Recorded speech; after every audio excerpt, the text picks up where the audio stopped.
环球大战线深入世界最前线，全球各地的观众朋友，大家好，我是叶思敏。今天节目一开始，先邀请观众朋友们先帮我们的节目点赞。如果呢希望跟我们互动一样的，我们留言区来留言，写下你可以告诉我说思敏在哪一个城市收看，我会来亲自做回复，并且如果看到热推荐，再次的提醒观众朋友，看到热推这2个字可以按下热推，有助于我们的影片在国际的能见度。那么今天的节目的大主题，我们会来聊美伊战事，川普签字止血了。协议呢，现在美伊双方是各说各话。不过呢，现在面临的问题是伊朗越打越强哦，飞弹的部分回血了75%，浓缩铀它还把它封得死死的。美军真的敢再开战吗？今天这些议题我们会一起来做关注。首先欢迎我们的到场来宾，前资深外交官介文吉大使。思敏好，各位朋友大家好。时事评论员王尚志，尚志哥。思敏好，各位朋友大家好。好，还有资深媒体人彭华干，干哥。主持人好，大家晚安。好，观众朋友，今天有关于美伊战事的3个火线话题，等一下一起来看，也请我们的来宾来特别就这些议题帮我们做解答。首先第一个，我们来看到川普说他要停火，急着签 MOU， 但是我们现在有看到一个现实哦，伊朗的飞弹库存现在回到了战前的75%之外，还疑似获得了来自于俄罗斯的军武库的补血。这一场战争，美国真的打得动吗？还是已经被迫承认打不赢伊朗了？第二件事情来看到的是，伊朗一边他宣称他已经突破封锁了，包括看到了5艘的船是直接突破了荷姆兹海峡，一边他又把他的核地下设施的通道给炸掉，并且在这边埋下了地雷，以防美军在这边夺铀。这是在谈和平吗？还是直接在宣布敢进来，谁就会对他来做开战呢？第三件事情我们会来关心到的是 MOU 上面也特别讲到说，这个是美方的说法，他说伊朗说他未来不会永和，而且海峡会免费的通行，战后还会呢重建。美方这边有一个数字说会给他3000亿美元，但是呢这些消息都遭到否认，至今美伊仍然是谈不拢，会不会因此引爆下一场更大轮的战争呢？并且双方是不是又在为下一场战争来做准备？今天就这些议题我们会一起来做关心。这一场美伊的战事打到现在已经将近是4个月的时间了，终于啊，马上的在几天后19号就会来签这个 MOU， 这是来自于川普单方面的说法。他说这个会在19号这一天来正式签署这个叫谅解备忘录。他当中特别提到了呢，当初他喊的就是说要摧毁伊朗，他要打垮革命卫队，终结核威胁。但是我们来做一个统整，到现在4个月了，我们看到政权没有被打倒就算了，革命卫队现在呢变得更加的这个更有气势，并且我们看到浓缩铀也没有拿到，并且呢，伊朗持续的恢复它在军工的生产哦。更打脸的是，现在呢，伊朗又祭出了新的3招。首先，伊朗的官媒立刻宣布，3艘油轮、2艘货轮成功突破了美军的封锁，成功的通行过去了，这是第一件事情。第二件事情来自于西方媒体的说法，伊朗的库存已经恢复到了，这个是飞弹的库存，战前的75%，甚至可能已经获得了来自于俄罗斯的最新生产武器的补充哦。最后是美国最在意的有关于浓缩铀的问题。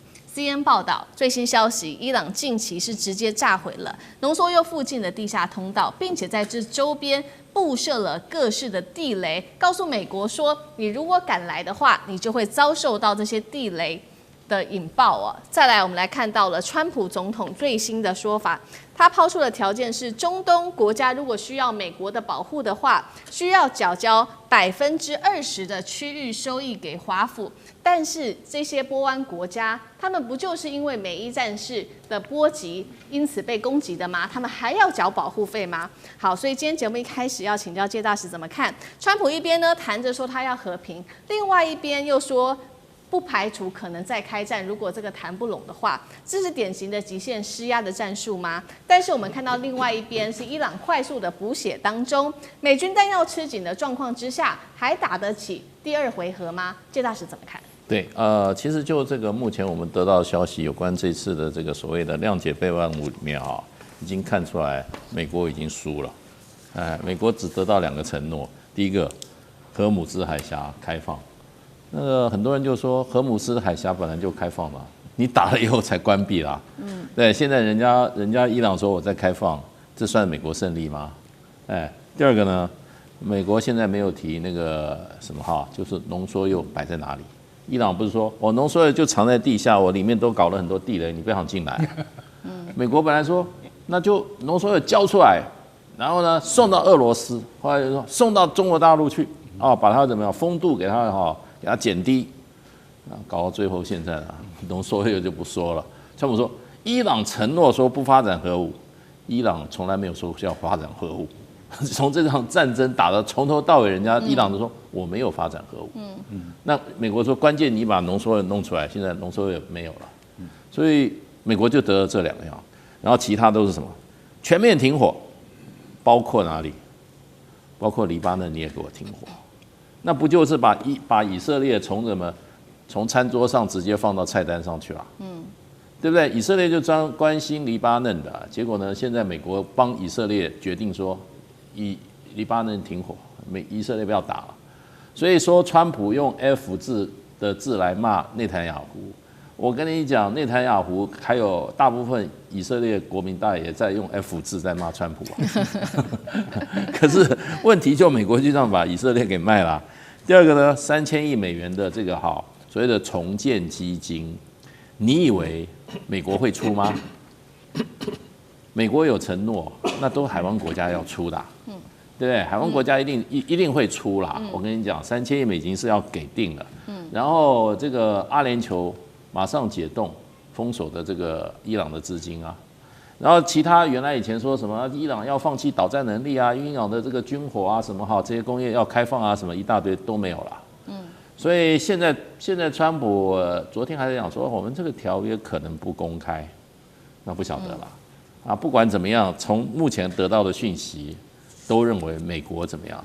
这场战争战场上没打赢，谈判桌上也没打赢，两者皆输。所以大家就在讲一个问题，就是说，现在有一个全新的伊朗已经出现了。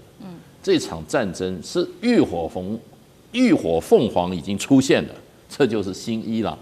另外还有一个新中东，中东也没有了。川普还说要收%区域费，这些国家不把你美国赶出去，就已经很偷笑了，对。所以现在这个新的中东也是一个我们值得我们观察局面。不过川普反正求仁得仁嘛，对不对？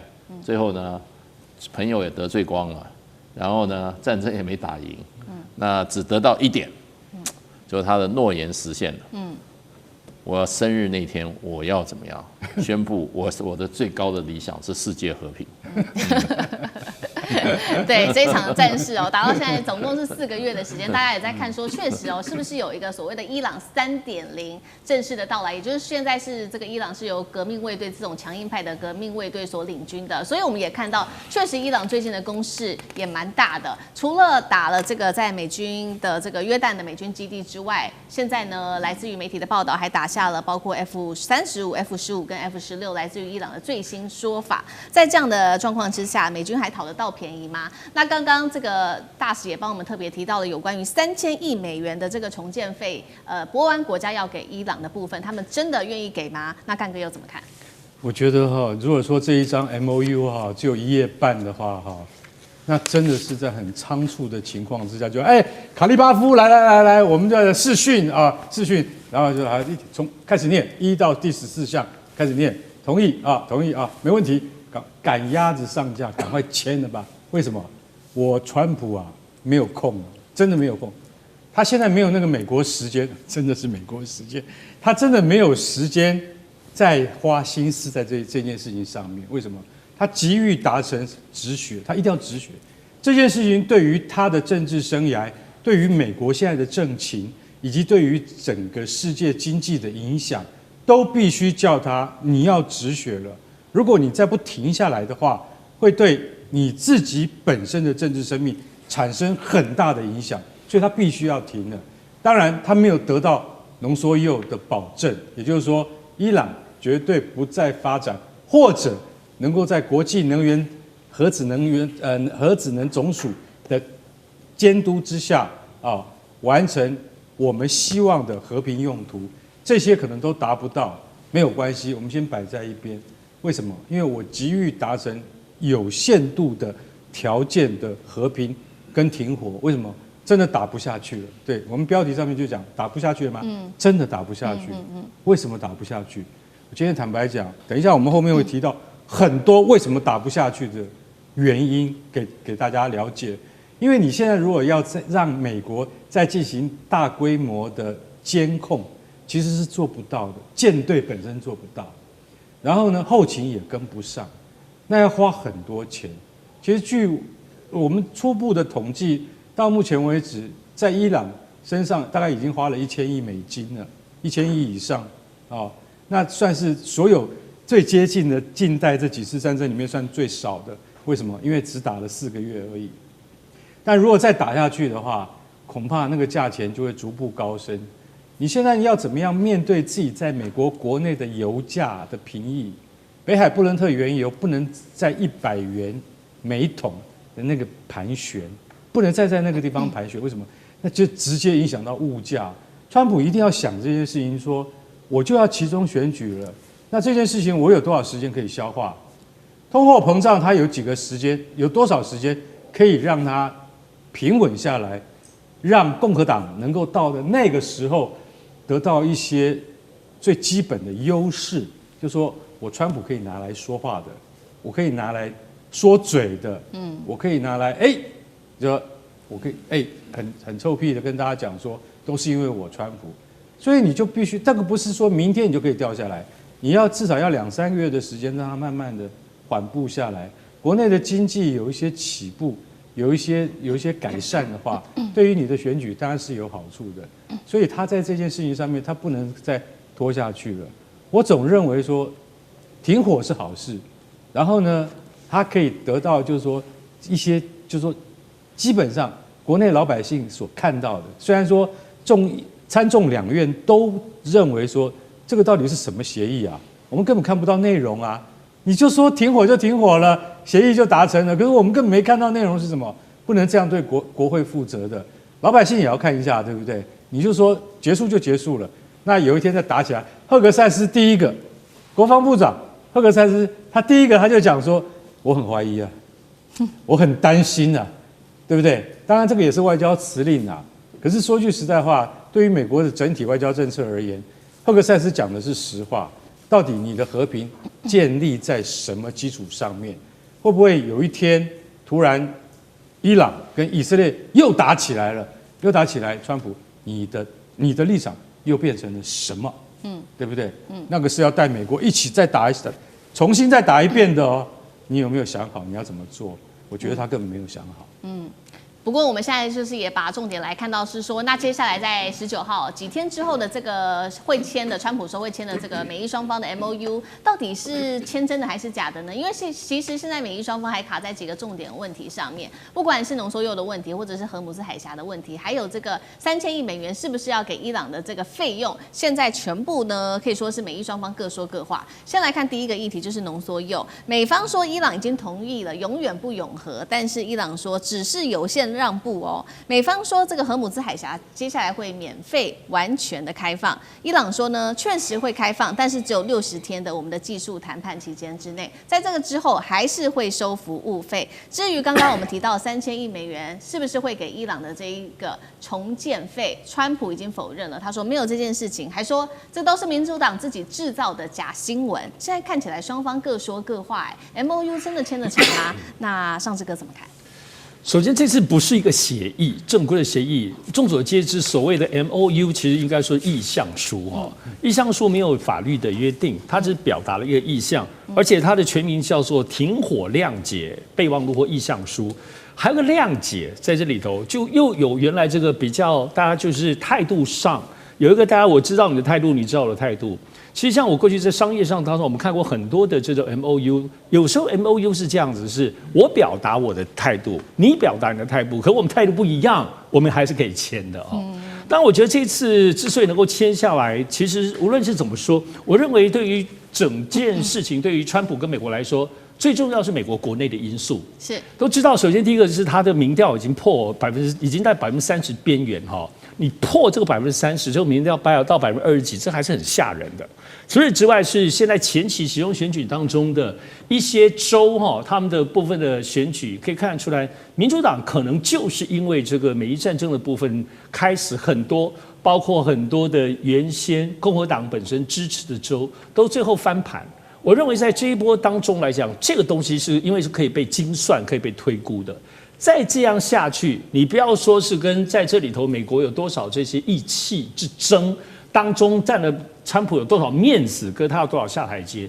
重要的是，你共和党执政的这个最根本，就是现在在美伊战争作为核心因素，通膨啊，其他的经济发展的这些都是周边的。而这个东西让人觉得是一个义气，就是一个选民当中的一个 kimochi 的，变得那么核心跟那么浓、那么重的时候，就一定要赶快先有一个化解的结果。所以我们讲说，这次 MOU 之后距离要签协议还有60天。那这60天我们其实可以看到，第一个我刚刚讲，除了这次是国内因素，美国国内因素，另外我们来仔细看这里头有所有的东西，让大家很难忘的是什么？其实就是钱。要知道，这次特别是能够对于先前伊朗被其实制裁跟冻结的这个几百亿的钱，竟然240亿就答应给，还记不记得川普现在就是说，就是奥巴马先前给这个伊朗钱，你就解冻他的钱，然后让他才有这个，我是觉得1分钱不会给，对吧？还记得吗？所以为什么现在都可以调整？其实我认为这里头牵涉到的一方面是这个东西的钱是大家来做一些 trading 一些交换。二方面，其实我觉得，其实重建计划，我在这4面节目里头已经想说，早先在打的1个礼拜就2月底3月初打，才刚打，其实周边就有很多人已经在看所有波湾国家的重建计划了，油田要修跟等等的，而且大家已经在筹资金，那只是看中国跟美国的意向如何。所以因为背后牵涉到很多的利益，也就是说，这次只要稳定下来，不要说真正签和平协议，你只要这60天。把整个波湾，包括荷姆兹海峡的这些油跟经济跟这些资金，让它流动起来，现实的流动起来，你要再打，其实不是很容易哦。其实，在当中，你只要大家都习惯了，接下来这种油都动了，资本也都流动了，还有这么很 juicy 可口的重建计划，大家可以在波湾大分赃。我觉得这个一旦动起来的时候，其实我觉得在这个波湾上面就会有一个特别的保护膜，因为大家为了利益。不会轻易动手的。那要知道，这次战争核心就是美国当时在2月底的时候站队跟以色列在一起。波湾本身就其实就是以色列跟阿拉伯国家乃至跟伊朗之间的斗争。我觉得川普想清楚了这一点，不惜骂纳坦雅胡这么长，他要从里头撤退，他要变成一个可以两方调节的第三方。我认为现在他的战略是这样子的。好，谢谢上志哥。那我们休息一下，马上回来。地缘政治、美中之争、战略价值、强权崛起、小国生存。